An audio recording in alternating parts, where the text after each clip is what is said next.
can't do. We will bring back our dreams. I'm Jesse Hardman reporting for Zing News in California, USA. It's November 16th, 2020. Xin chào, Kaban. It was an early morning tweet from President Donald Trump that said, quote, "He won," in reference to Joe Biden and the presidential election.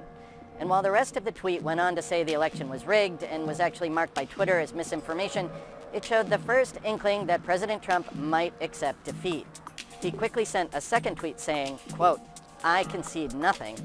Trump also did a drive-by of a Make America Great Again rally in Washington, D.C. this weekend that was protesting Biden's win.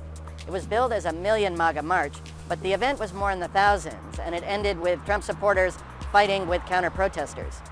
While President Trump continues to look for fleeting legal angles to still claim the election, President-elect Joe Biden continues to build his transition team.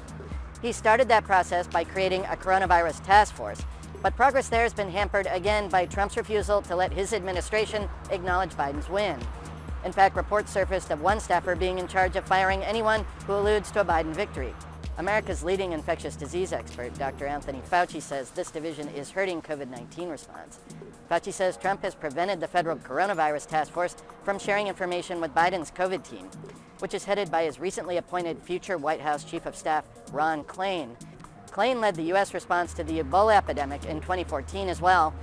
Biden's also compiling a list of candidates for top cabinet positions. His administration promises to be the most diverse in U.S. history, led by women.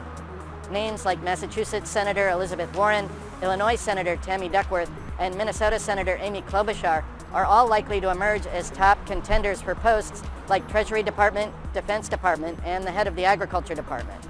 Political insiders say Biden's team will also likely feature the largest number of African-American agency heads in U.S. history. Candidates include former National Security Advisor Susan Rice, California Congresswoman Karen Bass, and Atlanta Mayor Keisha Lance Bottoms. This will no doubt be a nod to the fact that black voters saved Biden's campaign in the South Carolina primary and again in the general election in cities like Detroit, Philadelphia, Milwaukee, and Atlanta. And this will be a shift from President Trump's original cabinet, which was 80% white and male. For Zing News, I'm Jesse Hardman in California, USA.